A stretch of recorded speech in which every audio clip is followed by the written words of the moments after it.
I didn't see so many people. Good afternoon, ladies and gentlemen. I'm sorry, I was just trying to sort out my background view there, struggled a bit. I hope it's fine. My name is Sithole Mbanga. I work for the South African Cities Network, and welcome to this very short webinar in which we are focusing on the state of South African cities finances, the municipal finances. It's a topic of concern given the fact that there's a lot that's happening in municipalities, particularly from a sustainability point of view. I've just come out of a session that was looking at other issues, city related. I'm in a city as well that is also hosting a discussion in the University of Cape Town. That's where I am at the moment, where the African Center for Cities is discussing city related issues. So there's a lot of stuff that is topical about cities, and I think in particular there's a lot of concern about their sustainability as very important institutions for the economy, important institutions for ensuring social stability, ensuring that we're able to respond to the current impact of climate change and many other challenges that we can all think of. So I really would like to welcome you to the webinar. It's a short webinar, and at it, I'm happy to introduce to you people that are going to be leading us in this conversation. And I really would like to see more participation, particularly from the floor. The first person that I would like to introduce is Jan Hattingh. He's been a fossil in the Department in National Treasury, working in the IGR system, understanding municipalities. I've been with Jan, I think, for the last 15 years. I've known him at the bare minimum, and he understands everything municipal, and it's been such a pleasure to work with in relation to how we work with municipal finance issues. Welcome, Jan, and thanks for joining us. Jan is joining us on behalf of the the Deputy Minister of Finance, Dr. Masondo, who's unfortunately had to pull out in the last minute. And thanks, Jan, for closing in that part, in that particular gap. Jan is going to be the first person that is going to be making and reading the statement that Deputy Minister would have started with. And then I'm going to introduce to you at a later stage as we go on, Tracy Ledger, who works for PARI. PARI is an organization that has partnered with the Cities Network, working with us on research-related issues and many others. She can also have the pleasure of introducing some of the work that they're doing when she starts to speak, as well as Michael Sachs, who himself is a former National Treasury official, having worked with Jan Hattingh, is also an associate at the South African Cities Network, but is more anchored at the University of Witwatersrand, and he will also get the opportunity to introduce himself.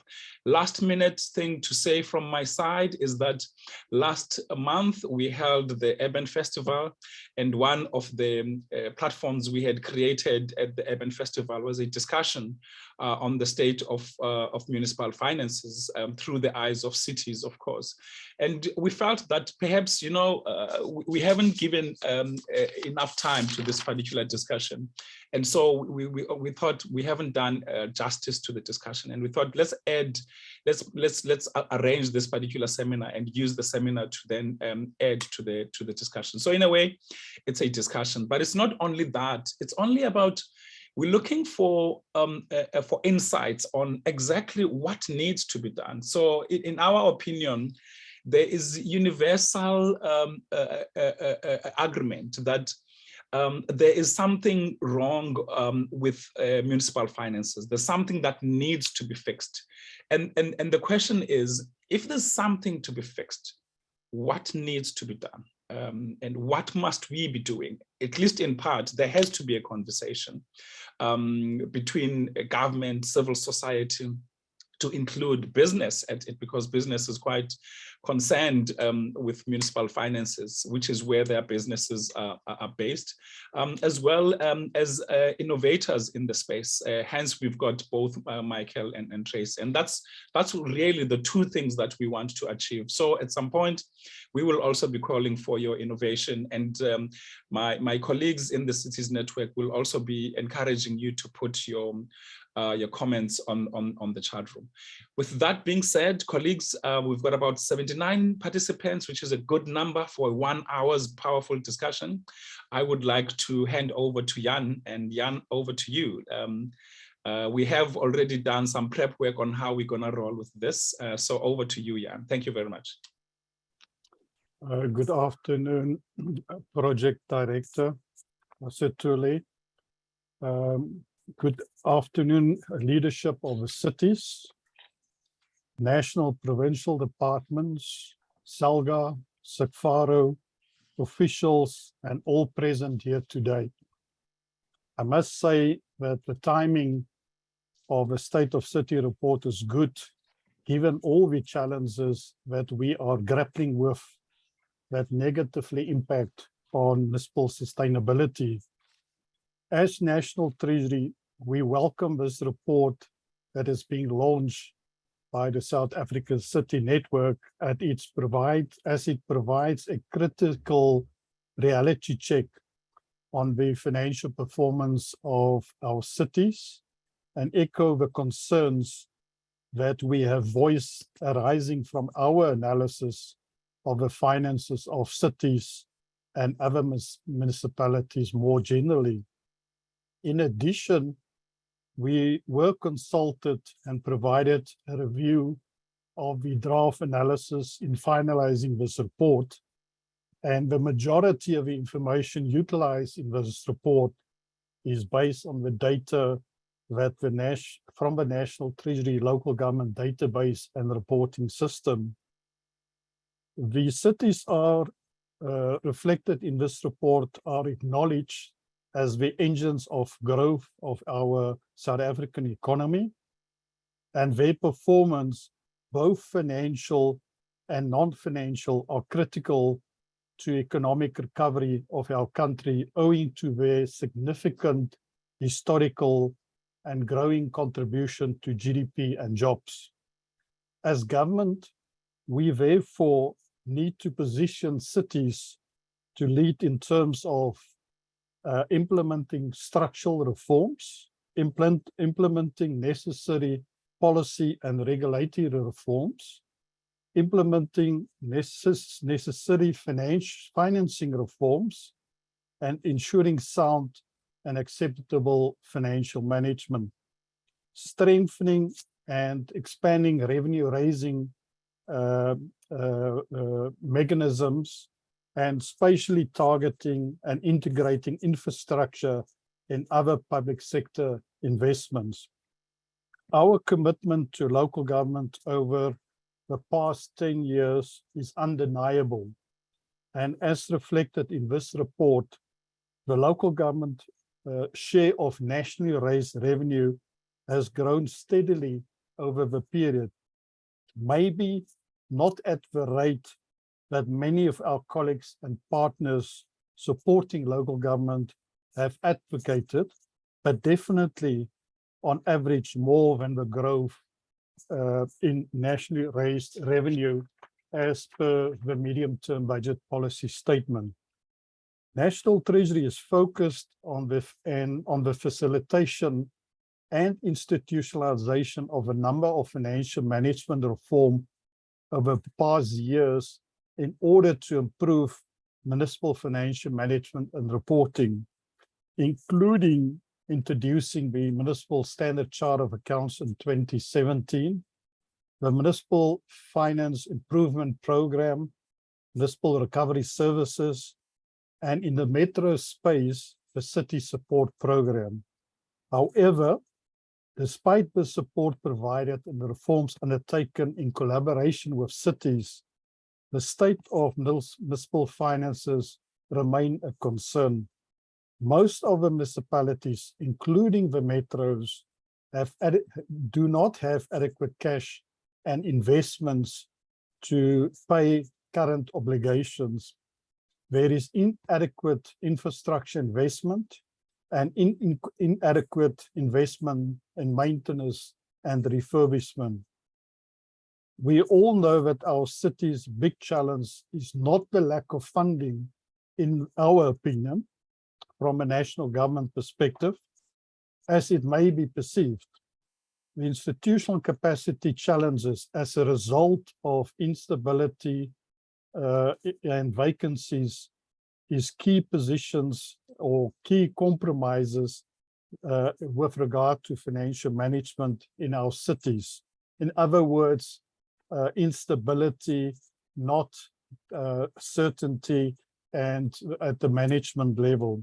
Over the past months, the lack of permanent city managers in many of our metros and the ongoing challenges in the political landscape have had significant negative impacts, not only on financial management, but also critically on service delivery to communities. The evidence from this report demonstrates that municipalities have experienced political and administrative stability, and it continues, and the report is trying to articulate that so that the quicker we resolve these issues, because stability is essential for development and sustainability. Therefore, continuing mainly at the administrative level plays a crucial role enabling the municipalities not only to carry through on the plans that have been developed, but also to enable the institution to have better financial sustainability. So it doesn't make sense to develop long-term strategies and in each term of office, when there's a new group of political principles, that we start afresh. As a Treasury, we're trying to advocate that this have to be uninterrupted. In contrast to the first term of office, that's between 2011 and 2016, the second term of office, 2016-21, which have been defined by an increase in political instability due to coalition governments, has reported a decrease in the financial health of our municipalities. We can see a direct correlation between political instability and financial management. Essentially, most of our municipalities which are experiencing political instability have not only reported poor state of finances, but also lack of service delivery in the same period. However, there is a recognition that despite structural constraints and political and economic challenges, the metros have started implementing economic recovery plans in the last financial year with a focus on improving the business processes through the Subnational Doing Business initiative. And I'm sure colleagues are familiar that even in the President's State of the Nation address, this is acknowledged. Monitoring of the impact on COVID, it was severe on city finances, and strengthening engagement with business on the implementation of public employment programs is some of the initiatives that emerged out of the period, the COVID period. So I think, Program Director, that's where I'll stop for now. Thank you.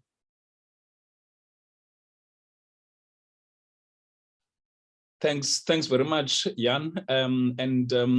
I think it's quite clear what the input says, that from your side,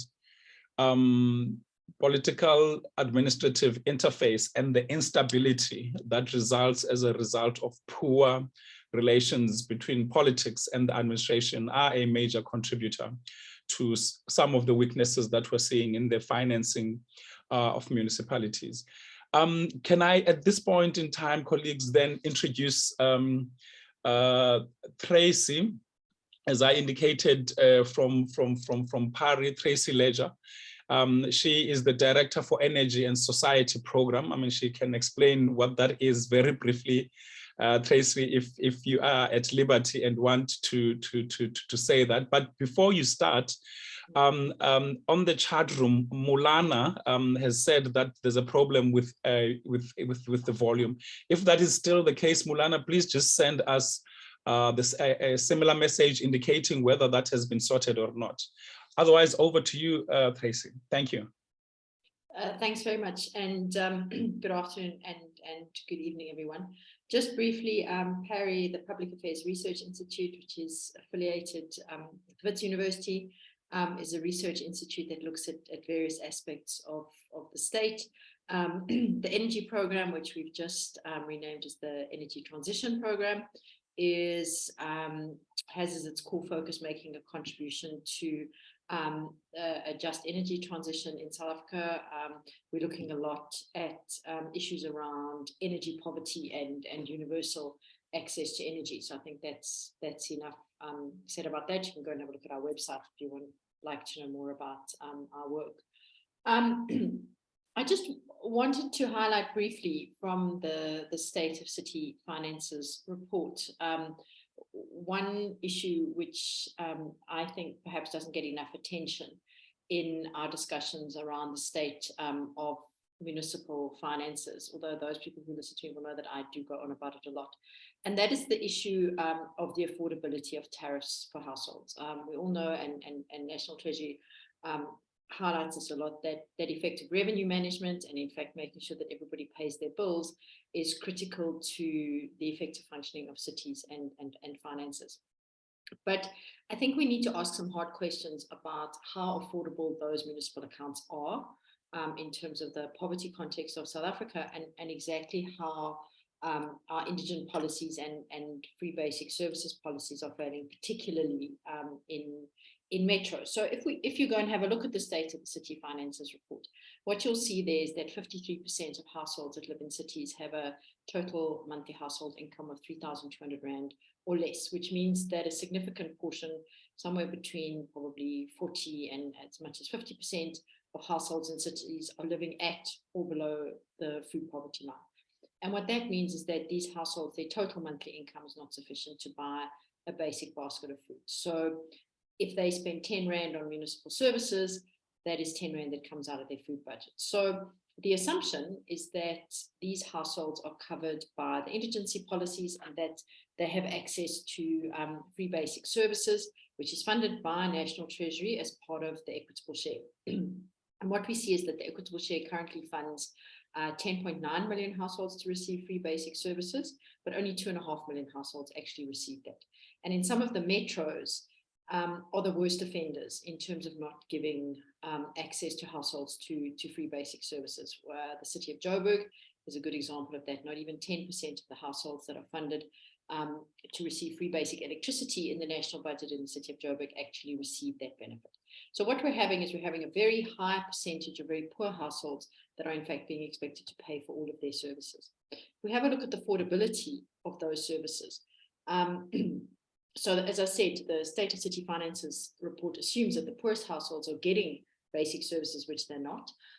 But even in the category above that, households are spending between 10 and 15% of their monthly income on municipal accounts. And our studies have showed that poor households who are not benefiting from the free basic services, or even those who get some of the free basic services, are being expected to pay up to 25% of their monthly income on services. And this is completely untenable. As I said, the research shows overwhelmingly that very poor households are sacrificing food expenditure in order to pay for services, particularly electricity, because there's been such a move to prepaid electricity. It's not possible for people to not pay their accounts in that respect. And this is certainly contributing to exacerbating food insecurity in the city. The State of City Finances report also uses a 10% benchmark to determine whether accounts are affordable or not. We don't think that's really appropriate in a very high poverty environment. So the bottom line is that for a significant percentage of households in cities, paying their municipal accounts has other significant negative socioeconomic impacts, which the state is then spending money in other places to try and address. And we can go back to the issue of food insecurity. South Africa is a middle income country, has one of the highest rates of child malnutrition. 1 in 4 children is stunted in South Africa. Food insecurity and hunger rates are highest in urban areas. The largest numbers of hungry people are in urban areas simply because we have so many people in urban areas. And our current funding model, which is not giving sufficient free basic services to poor households, I think is a significant problem that is reducing the funding that's available for municipalities, especially to fund, as Jan pointed out, there's a significant lack of funding for basic infrastructure maintenance, with a huge backlog now in water and sanitation infrastructure and electricity infrastructure, with insufficient funds available for that from the things. But at the same time, what is happening is that this model is effectively eroding household income.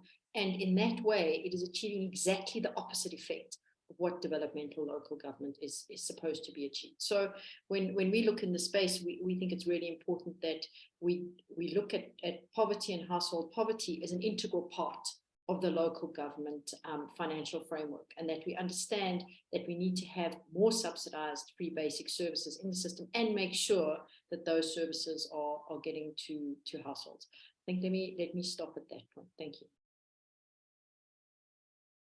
No, thanks very much. I mean, that's I think that's an interesting thing to look at. I mean, especially if there is an increasing number of households that are unable to afford the city, and yet cities are struggling to, for lack of a better word, pass on what National Treasury affords in the form of free basic services. I think that says something about the extent to which the system is really beginning to struggle. Thanks very much, Tracy, for those comments. Colleagues, at some point, I'm gonna be inviting you to start making comments as well, so that when we take the next 30 minutes towards the end of the webinar, I mean, we've got comments that are coming from yourselves, which I'm going to ask my panelists to deal with. Michael Sachs, as I said, is a professor at the Southern Center for Inequality Studies at Wits. And he's also joining us. I mean, he's a city practitioner, he's a national government practitioner, provincial government practitioner, and is all over in terms of ideas and his ability to also be analytical. Mike, can I hand over to you? Thanks, Sithole, and good afternoon to colleagues and those who have joined us. I think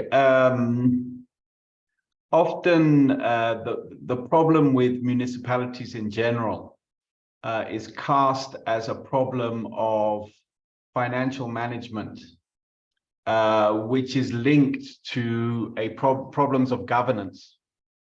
And I think this is what Jan has emphasized and what National Treasury often emphasizes. And it's not wrong. There are huge challenges of governance, huge challenges of financial management, huge challenges of basic administration in local governments. But I think it is an insufficient explanation for the fact that we are seeing a generalized fiscal crisis of this sphere of government. I think we have to go beyond the questions of governance, as important as they are, and reopen the idea about the local fiscal framework. And we need to go back to what are the assumptions that we have made about the fiscal framework, and which of those assumptions were wrong or have been wrong. I would say there are 3 important assumptions that underpinned the idea of local government finance since over the last 20 years that have proven to be not correct. The first and these are implicit assumptions. The first implicit assumption, at the time that we designed our constitutional arrangements and the municipal structures, it was widely assumed that electricity would remain cheap and that municipalities would then be able to piggyback, as they had been doing since the 1980s, on cheap electricity in order to finance themselves. Of course, we know now that electricity was being kept cheap artificially by running down the Eskom's generation capacity, not reinvesting in the system until we hit load shedding. And since then, we have had to raise the price of electricity significantly to match the cost of production. And as far as Eskom is concerned, tariffs still do not reflect the cost of production. And certainly, as we go down a path of decarbonization, we should be aware that least cost, so we say renewables are least cost generation. That is not the same as cheaper. They are not cheaper.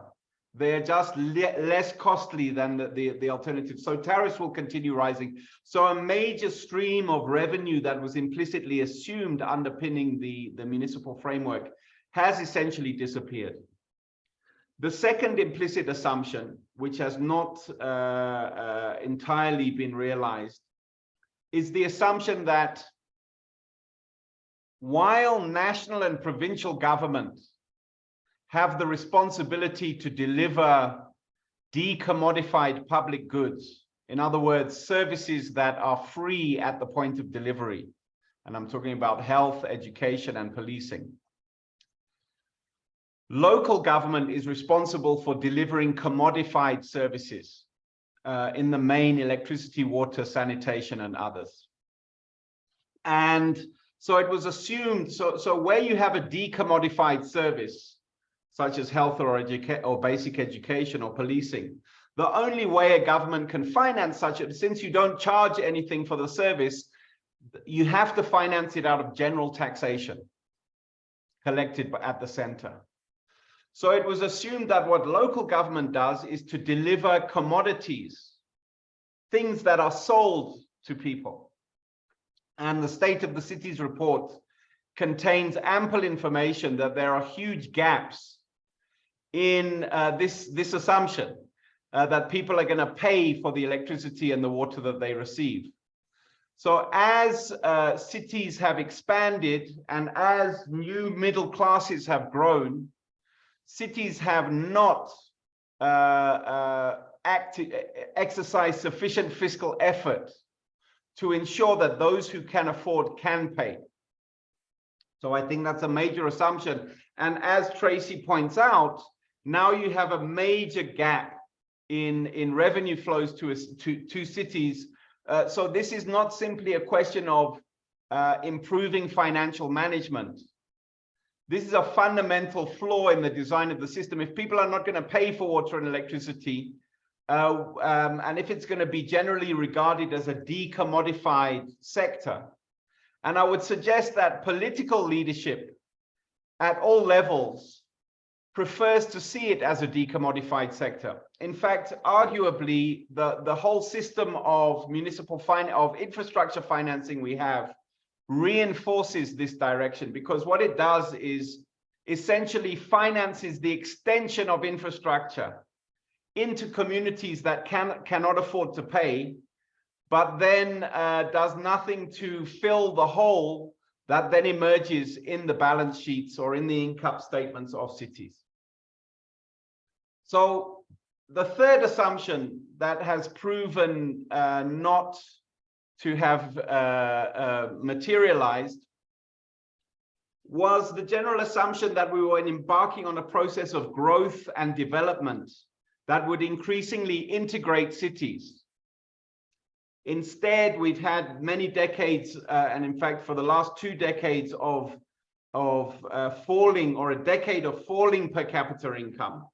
And it's not necessarily city policy, but in particular, so national, provincial, and local policy has acted actually to reinforce the fragmentation and segregation and division of living spaces between communities that can afford and communities that cannot afford to pay. So, and that's the most serious implicit assumption that has gone wrong. So I would want to suggest that the combination of those three things not having materialized has led us into this situation now where we face a generalized fiscal crisis of local government. And I would suggest that we're going to have to reform the system. We're going to have to look at deep structural reforms to the system of local government. It's not going to be enough to simply fix the system. We've been trying to fix the system for a long time.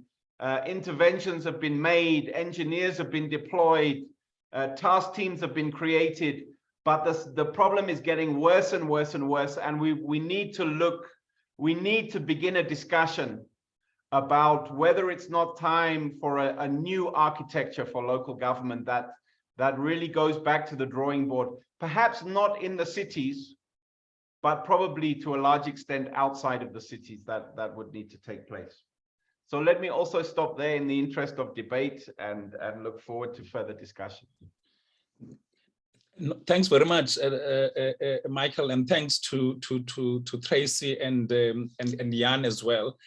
I hope everybody that's in the room does get the foundation, at least, from a historical point of view, but also from where we are point of view. I think what we want to do in the next 30 minutes or so is then start to unpack that question that says, what needs to be done? So it seems to me, from what I'm gathering, is that there are two things at stake here. One, there is a real issue of financial management. And I think that's what Jan is emphasizing, that we need to sort out financial management. And we understand the underlying causes of why financial management is an issue. But then the other argument is saying, yes, whilst that might be the case, the other reality is that the foundation or the assumptions upon which the current funding formula for municipalities is, those assumptions are basically out of the window now, and that there's more pressures that contributing to why those assumptions are no longer sound, which then increases the pressure on municipal fiscal formula.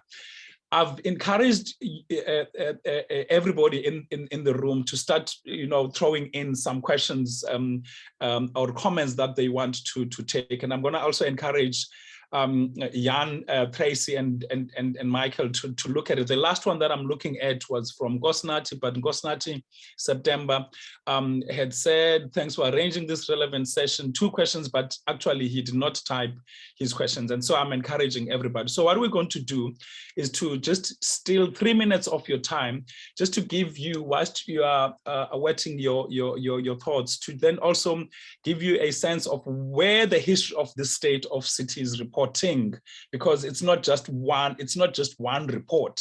It's been a series of reports that have been tracing what has been happening in the municipal space. So let me hand over to you, Sean, that 3 minutes video about the background to the state of cities report, and then at it I will introduce questions that are coming from the house. Thanks very much, Sean.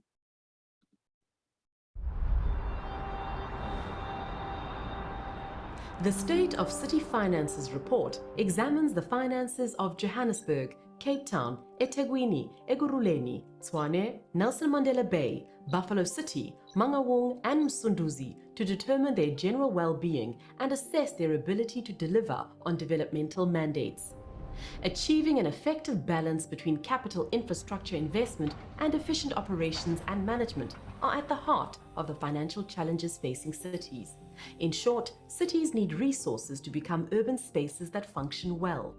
The State of City Finances report is the only publication that analyzes the finances of our cities from this perspective. The report highlights the systemic issues in the fiscal framework that prevent cities from achieving the developmental outcomes envisioned in South Africa's urban policy, the Integrated Urban Development Framework. Since the first State of City Finances report in 2007, there have been reports in 2011, 2013, 2015, 2018, and 2020. The 2011 report outlined the country's local government fiscal framework and situated metros within that framework. The 2013 report established the linkages between the affordability of municipal bills and the ability of cities to raise revenue for infrastructure maintenance. It also considered how to finance the green agenda. This report established a pattern followed in subsequent reports of updating the state of municipal finances and examining the ability of cities to achieve the outcomes of our urban policies. The 2018 report focused on sustainably financing cities through aligning municipal budgets with policy and planning to achieve spatial transformation, increasing own revenue with alternative financing solutions to bridge the capital funding gap, addressing energy diversification, and financing climate change adaptation and resilience. In 2020, the report looked at the local government equitable share, a critical component of the division of revenue and the local government fiscal framework. The report also examined the early impact of the COVID-19 pandemic on city finances.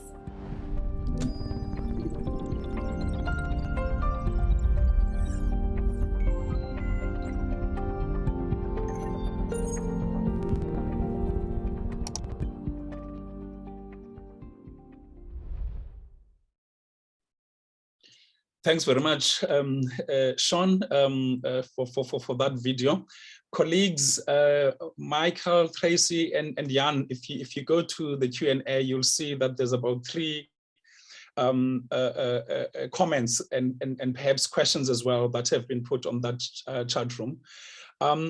So as I start, let me go back to Jan, and again, I'm gonna bring all 3 of you minute by minute, and we're now starting to say, look, I think we do realize, I think there is general consensus, all and sundry, that there is a problem, and this problem is just not going away. I mean, the state of city finances reports as they have been published, and I think as Jan was saying, I mean, in most, if not all of the instances, there has been consultation, and something is going to have to give. So the next question that I would like yourselves to address is a question that says, what now? What has to be done in order for us to start introducing changes that will lead to some form of stability? And Jan, I'm gonna start with you, and I'm hoping that in the process, you have also noted the questions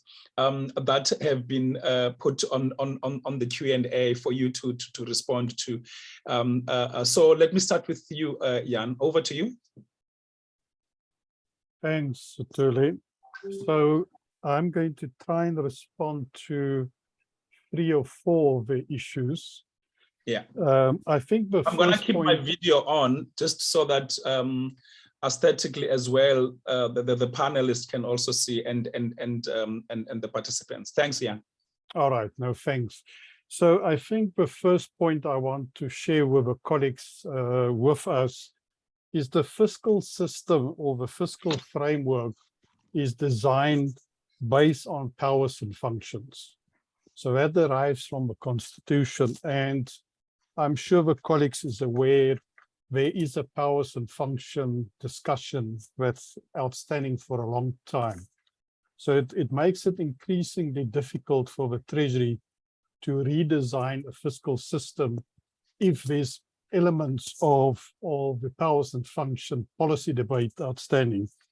And hopefully colleagues would know what I'm talking about. The second point I want to make, Sithole, is when we assess the performance of municipalities generally, we look at the 4 pillars of sustainability. And it's the relationship between good governance, financial health, institutional arrangements, and service delivery. And therefore, if you want to facilitate improved service delivery, you have to meet the preconditions. And governance and the political aspect of the political economy is something that we all know is something that we are struggling with collectively. And again, the question is, what is the political appetite to help us to resolve those things? Because if we don't deal with that decisively, by throwing more money at the problem in itself is not going to solve a problem. And I think we've got sufficient experience and examples even at the national level with our state-owned entities. If you do not facilitate structural reforms, and this is where Project Vulindlela is such a significant tool that's been put in place between the presidency and the Treasury to try and figure out what's those structural issues that needs to be dealt with. Just on a comment with regard to the point that Tracy made earlier, as a Treasury, when we presented annually the division of revenue bill in Parliament, Parliament has asked us, what is municipalities doing with the equitable share? Because it's meant to subsidize the poorest of the poor. And colleagues, historically, we couldn't answer that question. Today, I can say with absolute confidence that because of the MSCOA reform, I can actually account to the cent of what municipalities are doing with the equitable share. The process is evolving. It's not perfect yet, but where we have no instrument to see and check what municipalities doing, progressively we will be in that position and start asking the hard questions. So when we do assess the budget, similar to what Tracy has referred to, as a minimum, you need to see in the budget documents the equitable share number and what they're actually doing with it. And I think that's where I think even our metros is not necessarily affecting what's government policy. And therefore, we need to tighten up that issue and that relationship. As far as the question in the chat room about underfunded and unfunded mandates, colleagues, this is a massive challenge for us. We've allowed this to unfold in our government system to the point that we have commissioned work to try and understand the impact of primary health services and library services. And essentially, it's so fragmented. There's, for instance, no service level agreement between the provinces and the metros for delivering that service on behalf of the other sphere of government. And you would assume that the province would compensate the metro for that service. Now, what provinces then put forward, Situle, is that the level of the salary scales for the services rendered is far higher than what provinces pay their own staff. Now, if you ask me, that's a convenient excuse. And we are trying to get evidence and data to try to unpack this thing. But colleagues, it's going to take time. And there was many attempts before, but nobody has had the ability to see it through to its logical conclusion. So I think perhaps I can stop here for now, Sithole. Thanks. Thanks very much, Jan. Look, colleagues in the room, I think that's very frank and I think in part very educational. And I think we are also beginning to see some of the complexities that are inherent in the system and what needs to be done. Jan, if I give you a chance to come back towards the end, there's a question that I think it's Jonathan Erasmus that he has put on the chat room, but that will be if I do find the time to give you. We're left with about 15 minutes, colleagues, but I hope this has been worthwhile. This is going to have been a worthwhile hour that you would have spent. Let me then go to Tracy. Tracy, the question stands. What now? What is to be done?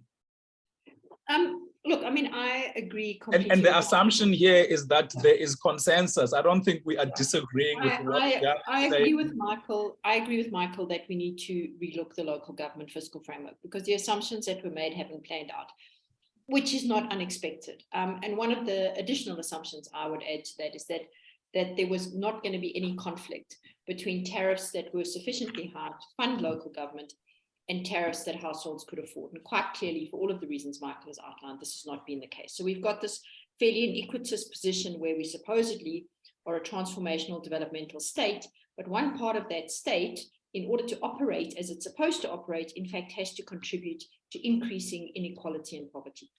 So to the question of the indigency registers, yes, this is exactly where the problem lies for the free basic services.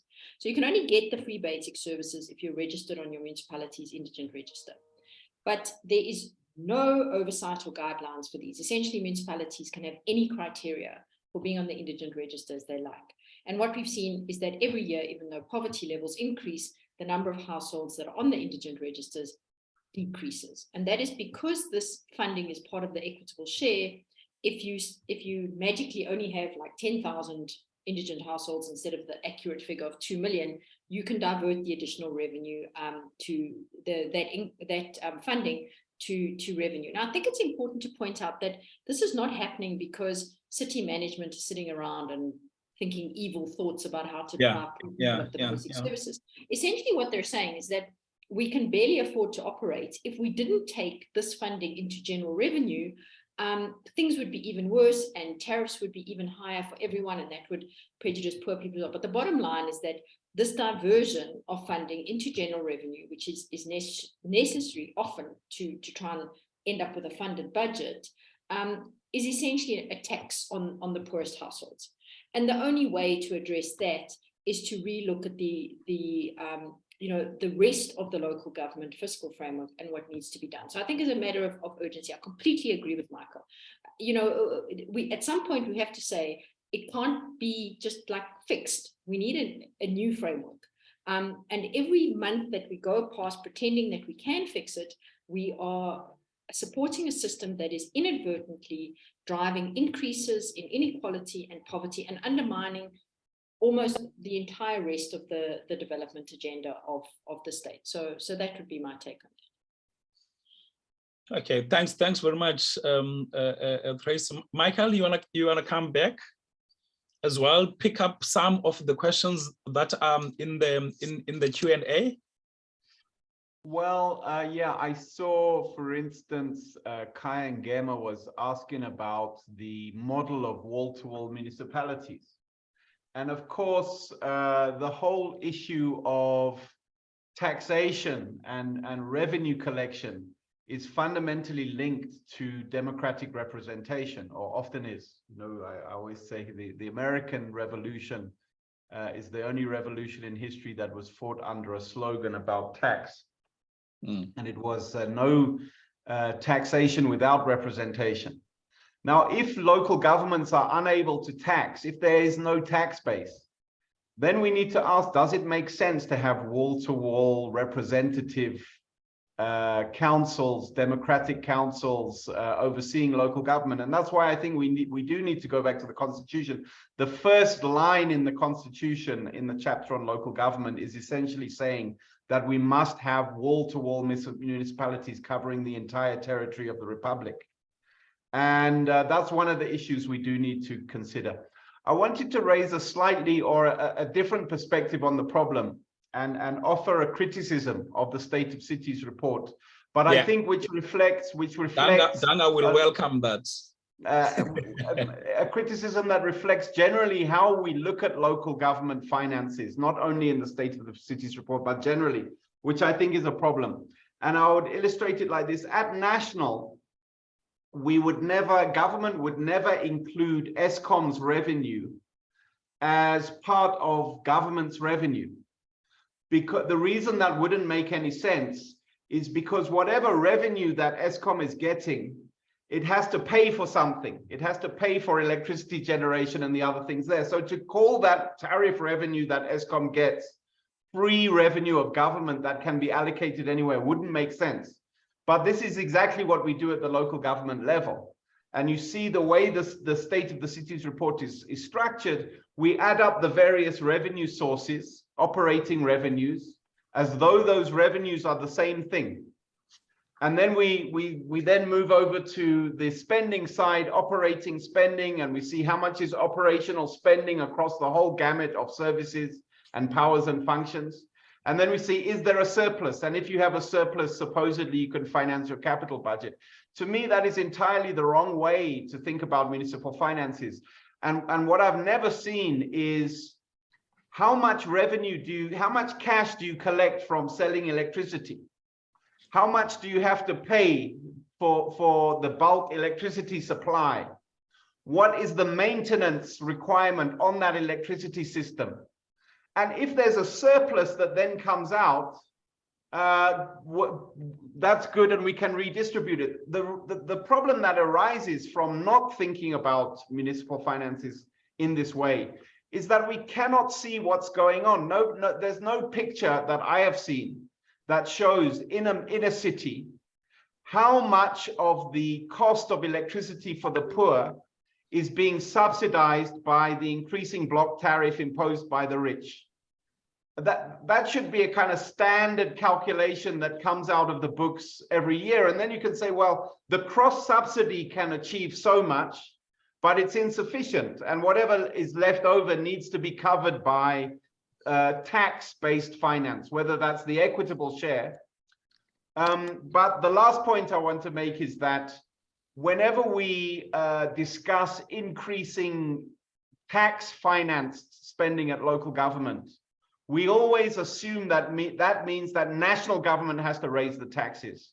And of course, that's the situation that local government leadership would prefer, because raising taxes is unpopular, but delivering services is popular.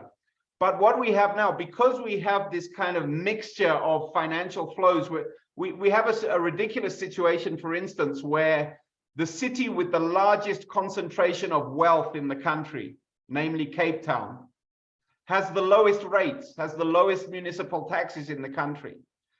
What we're seeing, what's likely to be worsening the outlook for Johannesburg and the other municipalities in Gauteng in the next few years, is what's called semigration, which is also mentioned in the report. Essentially, the affluent tax base in Johannesburg is moving to Plettenberg Bay, moving to Stellenbosch, moving to Cape Town. And what's going to happen is we're going to have to find ways of mobilizing more revenue out of that tax base and redistributing it back to Gauteng. Thanks. Yeah, let's see that happening. I think for me, you know, what would also be interesting, I must say, given that we are going into a season where national politics and elections are going to be taking place in the next 2 years. I think in 2024, there's a national election. It's going to be very interesting to see how the manifestos of the political parties, number one, are wanting to address these issues. They might seem like local government issues, but in fact, they're very much national issues, if you come to think of it. So that's on the one level. But it's also going to be interesting to see how individual candidates in their manifestos, my assumption here is that they are going to be presenting manifestos, right? When the electoral system changes, if it does change before 2024, it's going to be very interesting how individuals are also going to be presenting solutions to problems that are seemingly local government problems, but in fact, they are very much national issues. I see there is a question from Anonymous. He or she is saying, how is the support to indigents dealt with by ESCOM with respect to provision of free electricity to indigents? And there's also another question that Graham Gotts. Hi, Graham. Haven't spoken to you in relatively a long time, where he's talking about playing devil's advocate, but posing very instructive questions. And I know we've got about 4 minutes left, but I'm wondering, panel, if I cannot give you each another 2 minutes, and maybe starting with Tracy, because she's already on video. What other issues that are coming from the Q&A you want to pick up? 2 minutes ish, and then we attempt to close at exactly 7 o'clock. And I'm hoping this is a very interesting discussion on the part of everybody else. And thank you, by the way, for being a part and parcel of this. And in fact, the numbers now have gone from 84 to 101. Tracy, what else do you want to pick up from the Q&A? So just briefly, the support with ESCOM, this is a big problem because ESCOM directly supplies about 2/3 of poor households due to the legacy of the township electrification program. But the way in which the free basic services work is that the entire program is run by municipalities. So the way it's supposed to work is that if you are registered as an indigent household in your municipality, the municipality is supposed to tell Eskom. And only if the municipality tells Eskom, can Eskom then provide you with the free unit. So Eskom has no authority in the system. So even though Eskom probably supplies electricity to probably around 6 to 7 million indigent households, it only provides free basic electricity to about 800,000 of them. And that is because the municipalities are either not registering them as indigent, or in some municipalities we've seen in the Free State, for example, they do register the households as indigent, but they don't want to tell Eskom because then they can keep the electricity portion. So getting Eskom involved in this would greatly increase the extension of the services and provide an additional flow of revenue to Eskom. That's very interesting. That's another interesting dimension. I'm not privy to the discussions that are taking place between, say, for instance, SALGA and Eskom, but that will be a very interesting issue to see. I'm hoping if there's someone from the local government association as well, they could help. 2 minutes to go. Jan, I'm gonna make you the last person to make a contribution. And yeah, I hope you've also enjoyed being part and parcel of this discussion as well. Jan, over to you. As always, Sithole, it's good to hear perspectives. I think the Treasury is saying we have no problem, and our ministers committed at the summit to open the discussion. Yeah. All we're saying, we want the balanced discussion, not and sometimes it goes into the wrong direction. We want to put the whole basket on the table, inefficiencies, all those things, because that's quite significant. Just for the benefit of the colleagues in the local government system, we have a accrual budgeting system, unlike national, provincial. And Michael, this is where I think perhaps, Sithole, this week we're going to publish the budget results for the current cycle that we're implementing. And progressively, if you follow what we publish, you will see that per the tariff services, we have with MSCOA now be able to produce a statement of financial performance, financial position, and a cash flow. So, Michael, progressively, this chart has been designed to facilitate exactly what you're asking for. Now, the cross-subsidization is a tricky one because there needs to be a policy or a governance document in a municipality that guide the CFO. Because if I'm a CFO, I will use all the revenue to finance all my activities. Whereas if you're in a sector, the sector wants to protect their specific angle. And how do you then manage that relationship? As far as the question on the thresholds for the rebates, I think this is important, colleagues. We've designed the budget formats that's been regulated. There's 10 schedules that's been regulated to determine the rebates part versus the revenue forgone. And I would advise Jonathan, maybe offline, Sithole, we can have a conversation, right? Because if a municipality can afford rebates, there's nothing wrong with it. But if you're in a constrained environment and, for instance, you subsidize the poorest of poor at a threshold higher than what we subsidize, you actually putting yourself in a awkward position. And hence, when municipalities do have liquidity challenges, then we would advise them to go back to the threshold as per our subsidy. Let me stop there. Thanks. Okay. Colleagues, it's exactly 7:07.